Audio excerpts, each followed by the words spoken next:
नमस्कार दोस्तों, मैं आज वैशाख महात्म्य के 23वें अध्याय का भाषा अनुवाद कर रही हूँ। श्री गणेशाय नमः। श्रुति देव जी कहने लगे कि अब मैं इस पापों का नाश करने वाले महात्म्य का वर्णन करता हूँ।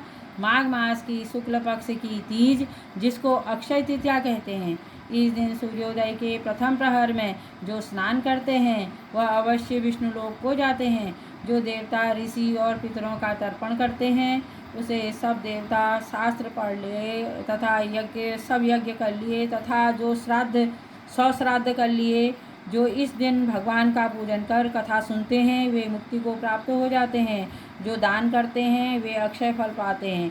यह तिथि देवता, ऋषियों और पितरों की है। इस दिन सनातन धर्म पर इन तीनों की अक्षय तृप्ति होती है। यह तिथि कैसे प्रसिद्ध हुई सो मैं बतलाता हूँ। प्राचीन काल में राजा बलि और इंद्र का घोर युद्ध हुआ। इंद्र बलि को जीतकर फिर पृथ्वी पर अत्यंत ऋषि के आश्रम में गया।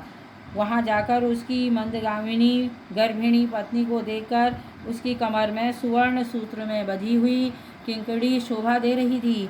उसके कंकड़ों की झनकार से कोकिला को जीत लिया। अनेक प्रकार के सुंदर वस्त्र पहने मधुभाषिणी और मंद मंद हास्य युक्त शोभा दे रही थी।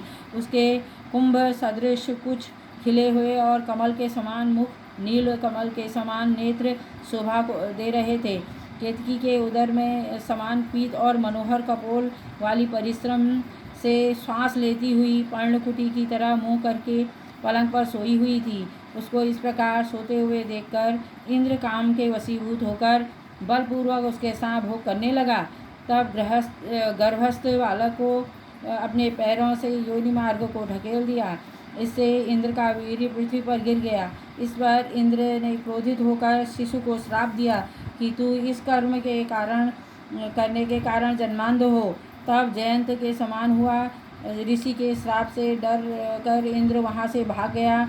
उनको इस प्रकार भागते हुए देखकर ऋषि शिष्य हंसने लगे।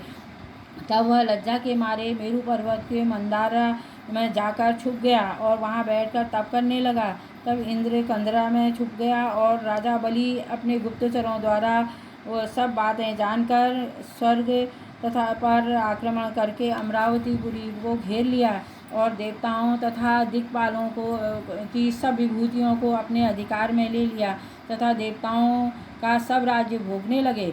तब अग्नि आदि सब देवता दैत्यों से दुखी होकर बृहस्पति के पास गए और उनको यह सब वृतांत सुनाया और कहा कि राजा, बिना हम सब देवता अनाथ हैं, सो आप विचारिए कि स्वर्ग के राजा इंद्र कहाँ गए हैं और कब आएंगे। तब देवगुरु बृहस्पति जी इंद्र का रसातल में बलि को जीतकर अतत्य के आश्रम पर जाना और ऋषि पत्नी के साथ बलपूर्वक भोग करना, इन शिष्यों से अपमानित होकर कंदरा में छुप जाने का समस्त वृतांत देवताओं को सुनाया और कहा कि अब इंद्र शनि के सहित वही गुफा में घुसा हुआ है और अपने किए हुए कर्म पर पश्चाताप कर रहा है। तब सब देवता उसी कंदरा में पहुँचे। उसमें बैठे हुए इंद्र को देखकर सब उनके बल और वीर्य की प्रशंसा विख्यात स्तोत्रों द्वारा उसे प्रसन्न करने के लिए कहने लगे कि हे देवताओं के स्वामी, आपके बिना दैत्यों ने हमको बड़ा क्लेश दिया है। हम स्थान भ्रष्ट होकर फिर रहे हैं। अब आप चलकर शत्रुओं का दमन करो। लज्जा के मारे उनके नेत्र नीचे झुके हुए थे और कमर नीचे झुकी हुई थी तथा मलिन मुख दुख के मारे कंठ से बोला नहीं जा रहा था। ऐसी दशा इंद्र को देखकर बृहस्पति जी कहने लगे कि हे इंद्र, यह सारा जगत कर्माधीन है। मान अपमान, दुख सुख, लाभ हानि सब कुछ पूर्व जन्म संचित कर्मों का फल ही है। बुद्धिमान दुख में चिंता नहीं करते हैं और सुख में प्रसन्नता नहीं करते हैं। तुमको भी यह दुख आरंभ ही से प्राप्त हुआ है, अतः तुमको शोक नहीं करना चाहिए। इंद्र कहने लगे कि पर स्त्रीगमन के दोष से मेरा बल, वीर्य, यश, मंत्र शक्ति, विद्या शक्ति सब नष्ट हो गई है। इसी कारण से मैं यहाँ गुप्त निवास कर रहा हूँ। इंद्र की यह बात सुनकर सबने इंद्र को बल देने का विचार किया। बृहस्पति जी ने कहा कि हे इंद्र, भगवान के प्रिय इस वैशाख मास की सब ही तिथियाँ अत्यंत पूर्ण फलदायक हैं।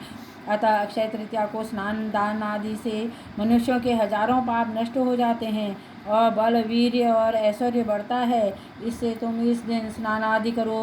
बृहस्पति के ऐसे वचन सुनकर इंद्र ने अक्षय तृतीया को स्नान आदि वैशाख को उक्त धर्म किया और इस भक्ति तथा के कारण उसे मुक्ति देने वाले धर्म कार्य से उनके बल वीर आदि सब पूर्ववत बढ़ गए तथा पर स्त्री गमन दोष भी नष्ट हो गया। इस कर्म से इंद्र और अपने पापों से छूट गया और चंद्र राहु से तब वह पूर्ववत देवताओं से शोभा को प्राप्त हुआ और दैत्यों को जीत अपने अधिकार को प्राप्त कर लिया। अमरावती के प्रवेश किया।